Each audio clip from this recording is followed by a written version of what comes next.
everybody. Thank you so much for tuning in. This is the Yak Shak podcast. We're your hosts, Alan and Jessica. We're going to be discussing some of your favorite topics, but mainly kayaking, a little bit of fishing, plus we're going to have a real good time. Let's get to it. And we're back with another episode of the Yak Shak podcast. Heck yeah. In this episode, we're going to take it back a little bit. We've talked about our love of kayak fishing. We've talked about some tips and techniques, but let's bring it back and talk a little bit about how we got started, how we opened the Yak Shack, and maybe give you some new tips on how you could open your own business as well. Exactly. So we are a two-person, 3 and 4 sometimes. We got some part-time workers here and there, but mainly it's us two. We started a business, and we get questions all the time about how we started or why we got into this and why kayak fishing, why retail, why we are where we are. And so we kind of want to answer some of that. And then, like Jessica said, give you some ideas if you ever wanted to start your own business or create a little side hustle, just change it up. Exactly. So to start off, this was actually originally Alan's idea. Right. So Vaughn, Olivia, myself, a decade ago, over friends a decade of ago. Alan's. Exactly. And lifelong friends, just came up with a great name, the Yak Shack. We're thinking Shack with a K, and I mean, so that's the first thing. Come up with a great name. Mm-hmm. If you're going to come up with a good business, come up with a great name. We took it a step further immediately and locked down the .com. So I would say that's another good little tip. If you don't know how to register a .com or how to get a domain name so you could create a website in the future, places like GoDaddy, Bluehost, exactly. Great sites like that, or domain sites where you go and actually buy the .com and register it so that way you can use it online in the future. Exactly. Even if you don't have a plan to do that business right away, you've got, this may be something that works for a few years, even maybe a decade, like Alan's situation. So, we sat on that forever, and finally we're able to use it. Yeah, exactly. Exactly. So after that was all done, Alan and I met in 2018, and he told me this idea that he had, and it was an instant yes for me. Well, that, and we have a lot of skills that I think complement each other very well. I was a domain squatter, quote unquote, that just would buy up these .coms and sit on them and try to come up with a good idea. And Jessica can build websites and can actually use those .coms to actually mean something. So if you type it in on your search browser, you actually go to a website. You actually have a destination. So that's another tip, trick, just a little thing to look into, because you may be sitting on something very, very attractive from a web traffic standpoint because you have a great name, and somebody might accidentally type that in all the time, or they may look at that or search for that all the time. So a good name can really go a long way. And going off of that, so we had the name, we had the website in works, but we really didn't know where to start as far as kayak manufacturers or any of this. And so we just did what you hear a lot of entrepreneurs do, is they just pick up the phone and start cold calling. Right, calling different brands and doing research, right? Mm-hmm. Research all the time. Don't stop researching. You can't ever get too much information, especially if you're trying to do something new or something that you feel like is a little different. Keep that in mind. You need to be passionate about what you're trying to start out. I do agree. Passion is definitely key. And in our case, I took a hobby, and I introduced you to that hobby. We get into this hobby together. We're very passionate about it. There's nowhere like for us to really go and get the things that we need from one place. So we have a kayak pro shop retail store that we can satisfy all of those things with. So it was kind of it stemmed very, very out of necessity. Mm-hmm. And solving a problem came in our naturally. eyes. Exactly. So you're solving problems. You need to be creating value, But if you're not passionate about what you're doing, then you're kind of stuck in that. I've been there in corporate America where there's no satisfaction. You're going to work and you get paid, but there's really no passion about it. There's no real drive, or you're kind of losing that joy. Yeah. And so find something that gives you joy, find something that makes you happy, and try to find a way to incorporate that into a profession. I know that sounds easy. That sounds very easy to do. Hey, Alan, I love to play tennis. I can't be a professional tennis player. Right. You may not be able to be a professional tennis player, but you may be able to open up a tennis retail store. Exactly. Or be able to be a local pro, or somebody locally that has a place to go and practice or get the right gear, or run in the same circles with, or put on lessons, or have a camp, anything. Mm-hmm. So there's spitballing here, right? I mean, this is just us coming up with a completely random hobby, and then boom, there are professions, there are industries where you could get in. You go work at Dick's Sporting Goods in the tennis department. I don't know. I mean, there's all kinds of things. But there's just ways for you to really tap into your hobbies and the stuff that you already do that make you happy, the stuff that you already do that you spend a lot of time with and a lot of money doing, that you could be making money doing or generating that for other people. Yeah, and I think that when you have that passion, you have more drive, and that really puts you into a place where you want to learn more, research more, and really dive into that hobby or that passion even more. So it doesn't really feel like work. I mean, you probably are going to work more than you did from your 8 to 5. Exactly. But it's a different type of work. It's more meaningful. You hear all the cliches. You never go to work a day in your life if you're, working for yourself, or if you're doing something that you love. And that's so true. We're very lucky, and I always tell you this, I'm very proud of you, and I'm very proud of the Shack, and we want it to succeed. So we're always trying to better ourselves, and, that comes with it as well. Don't get caught in a rut, and always try to differentiate and stay innovative and different and new. But another thing is, too, the little nuance tax information, or keeping up with all of your expenses throughout the entire process of opening your business. Those are key. Make sure you do those little things.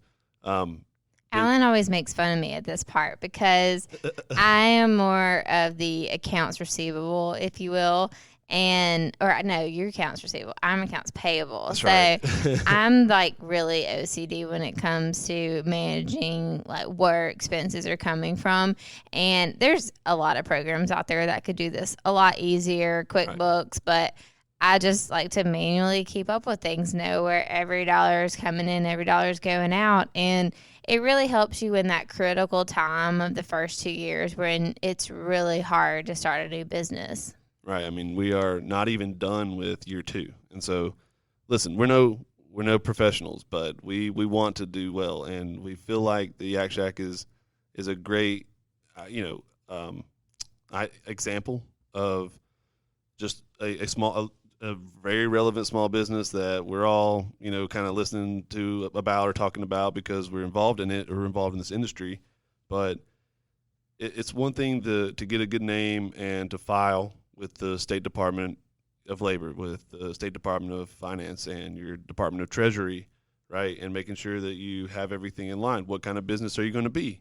Are you going to be a sole proprietorship or a partnership, an LLC? And an accountant can help you with a lot of these questions too. Right. Find a really good accountant from the beginning that can help you navigate some of these. I had a little bit more experience in this department before opening the Yak Shack with Alan, just because I had still have a previous business that Yes, I you've already done it. managed. Yeah, so I've already kind of knew the process of filing LLCs and taxes and all that good stuff. But have a good accountant that can help you answer those really tough questions and let you know what to expect. There's a difference in taxes if you're a service business versus a retail business. Right. And I don't want that to be a barrier for someone. I don't want that to be something that holds you back or keeps you from trying, because it can be confusing and it can be, kind of cumbersome, and you have to wait a little while. You have to get all these little papers and stuff sent in, everything filed properly, and it can kind of be intimidating, but don't let that keep you from doing something. Right. At the end of the day, you're going to get to do what you love and on your own schedule, which is always my favorite part. Yes, and so for those of you that want to do something just part-time or like a little side hustle, this could be a way to do that, and just to tap into some extra time, extra income. We could all use that.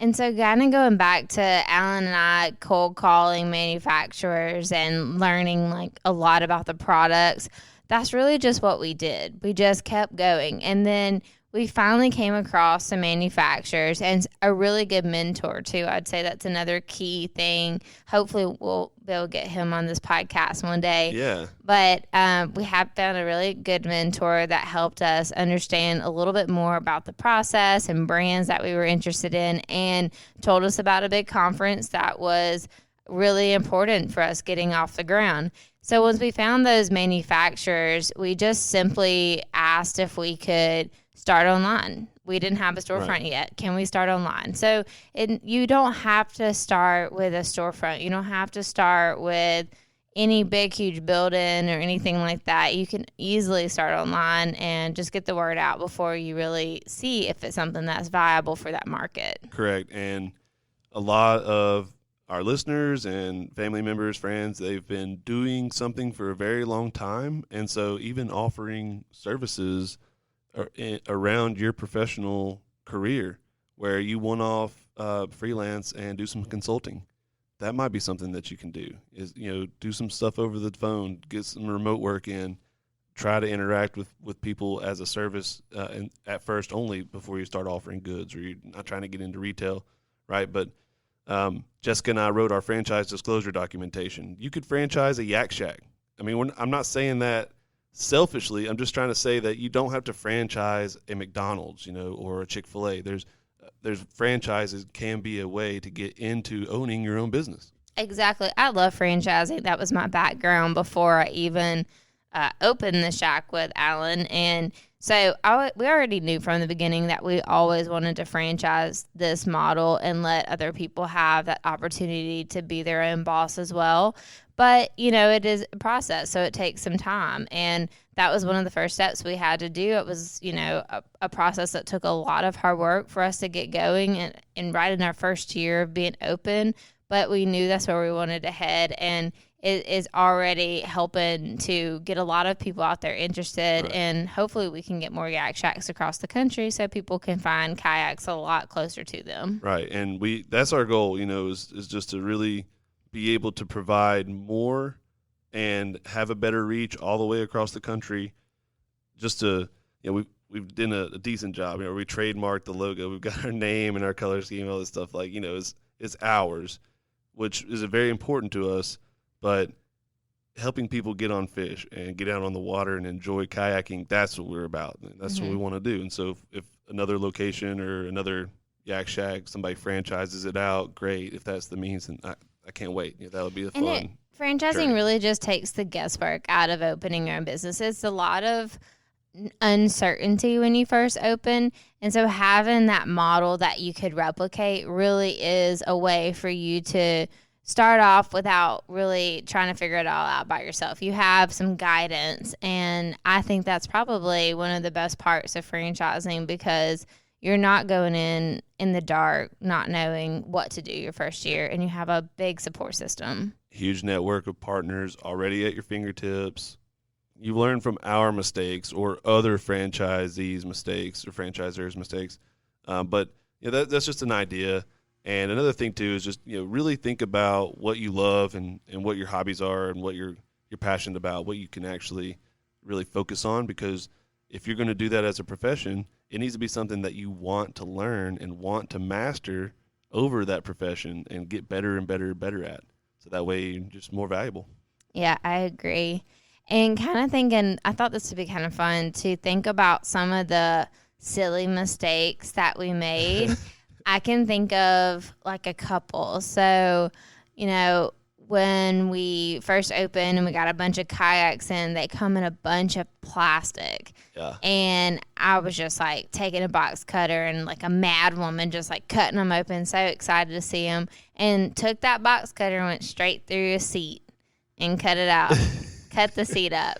And Oh no, you cut a bungee too. The first one was a bungee, then it was seats. I've done this twice, so I really didn't learn the first time, but I learned the second time. Yeah, don't destroy your inventory right when you get it. If you're going to open a business, that's not really going to help you churn too much revenue. But yeah, that's a lot of fun little growing pains that we've had to learn. We had to get the dumpster emptied a couple times in a week just to fit all the plastic in. We had no idea, how much trash you're really going to accumulate, how much space a 12-foot kayak really takes up. But those are just little things that you can learn along the way. And just silly things. So when we opened, Sears was going out of business, and they had all of these racks, like clothing racks that were on display. And so we just took our truck over to Sears, and they were selling them for like $20 a rack. And we were like, yep, we'll take that rack and that table and this rack. And that's what's in the Yak Shack right now. I mean, It's right. we found these things wholesale that helped us make it work. I mean, you don't have to have a lot of money. We didn't have a bank supporting us because they didn't know what a kayak store was going to do. It was kind of new weird for them. And I agree with that. Find every avenue you can to save some money. Do everything yourself. Enjoy the build-out process. Find a great location. We didn't even talk about that. Oh, yeah, that's a good point. Your location matters. And find a great spot. We're in Pelham, Alabama. For those of you that don't know, Pelham is on the southwest side of Birmingham, right off of 65, 10 minutes outside of downtown Birmingham. Very easy to find. There's a couple of exits along 65 that take you into Pelham. But, we chose Pelham because of the access from all of the interstates around. Very easy to find. Close to a lot of lakes, even 2 miles from the state's largest state park. Exactly. Geographically, there's so many waterways that you can get to. Lay Lake, Logan Martin Lake, Oak Mountain State Park, the Cahaba River. And then you're not far from Smith Lake. You're not far from some of these other big ones. But, yeah, so that was important to us. And then, we're not in downtown Birmingham. The rent is not outrageous. We can afford to be in Pelham. But it's a destination purchase, and so a lot of the times when folks are looking for a kayak, either online or in person, they're going to go wherever they need to. So it doesn't have to be in downtown Mountain Brook. Let's throw that out there. I'm sure people are aware. It's a pretty schwanky don't city. get over your head in rent, because that really cuts into your overhead in general, and you want to be able to put more inventory into your business. So you really got to focus on a spot, especially if it's a destination purchase like this. Now, if you're like a clothing boutique, you may need to be in high traffic areas, but you still got to keep in mind your margins and your overhead. And so there's just a lot that goes into it. The location we're at now was actually our 4th or 5th spot we looked at. So we looked for a little while before we fell in love. But then when we saw our neighbors in our strip center, that made a huge difference too. There's a lot of foot traffic. There's a great Mean 3 right next door to us that has a huge Sunday crowd. So that forced us to be open on Sundays. But it's a great, opportunity to be out in the community and be close to where there is activity. And you guys know us, right? You can call us, you can email us and message us. If you ever want to pick our brain about, hey, I'm thinking about starting my own business and this is what I want to do. And do you guys think it'd be a good idea? Or can you give me some advice on how to start this?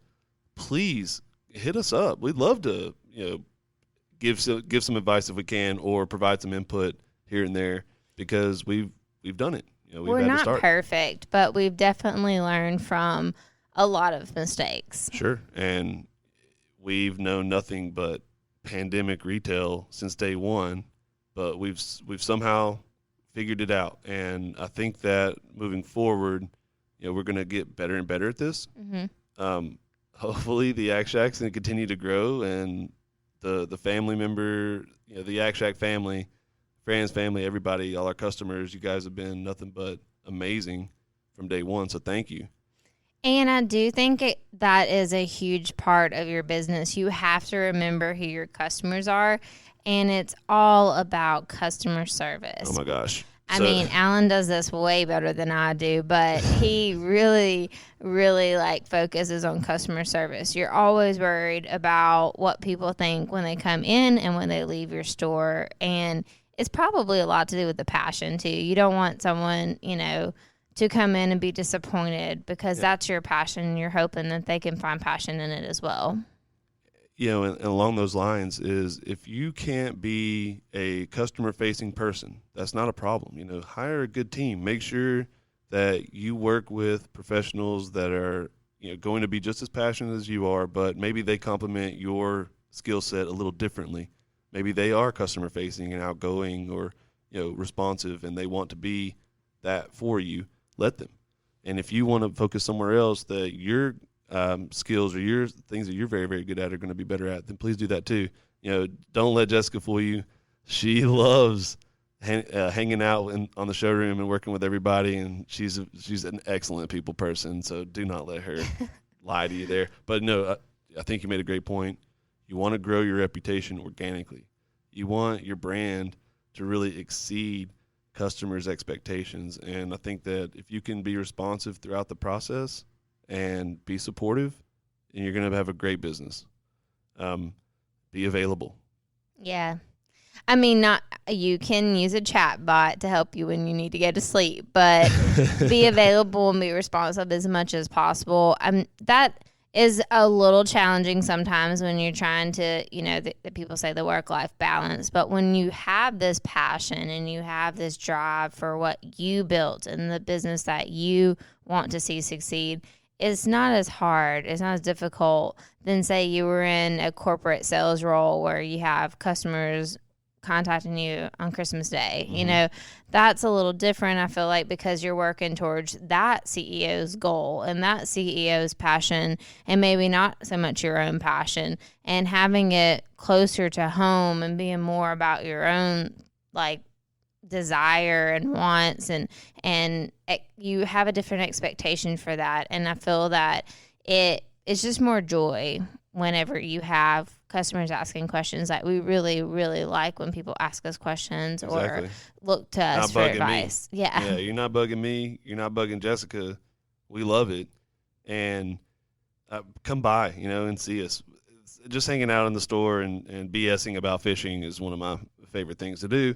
But I think another thing, is a good tip and trick is social media is a necessary evil, so to speak, in the business world. And Jessica does a much better job than I do about being on top of social media and making sure she's on top of social media trends or social media platforms. I would say if you come up with a good name and you got a great job, a good name for your business, then you need to lock down all of those social media handles and usernames ASAP. Yeah. That's Facebook. That is your Instagram. Business when your business is closed. Exactly. Your website, same way. It's your business Twitter. Whenever you're closed. So, be available, be searchable, be something that people can find very easily, either on social media or online. And so those are just little things to kind of think about with your name and come up with a good username, for all these different platforms. Hey, maybe blog, right? Write some blogs, do some entries. Hey, you could start a podcast.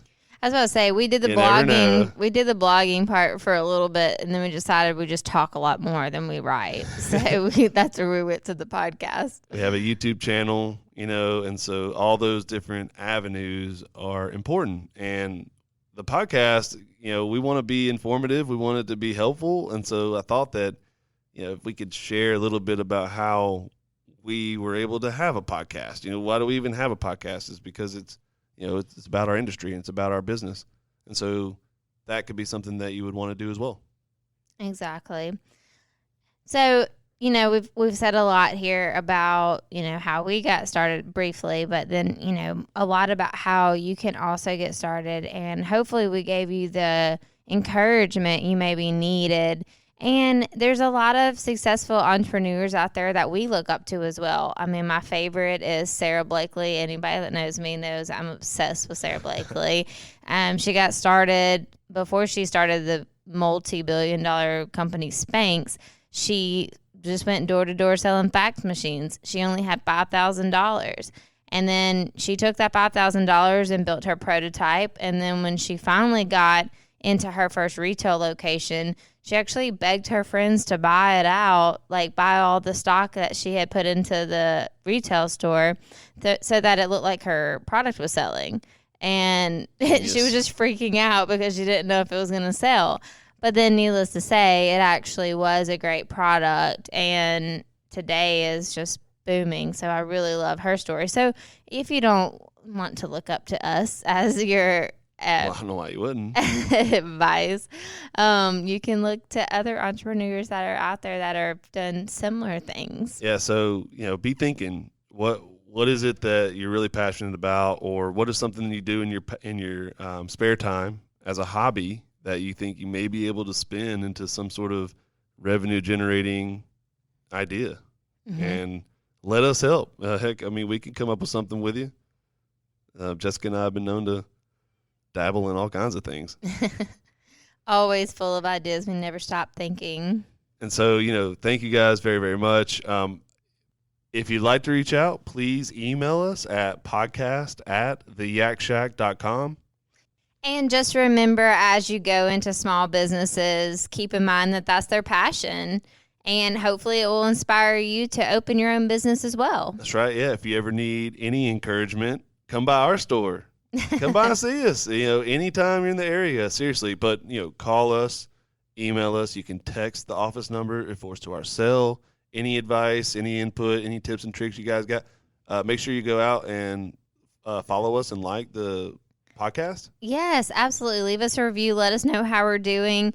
And thanks again for joining us for another episode of the Yak Shack podcast. We look forward to visiting you guys again next week. That's right. Yeah, I know we haven't convinced you that kayaking and fishing is the greatest sport of all time. Then you better keep listening. This is going to happen. Thank you, guys. Bye, y'all.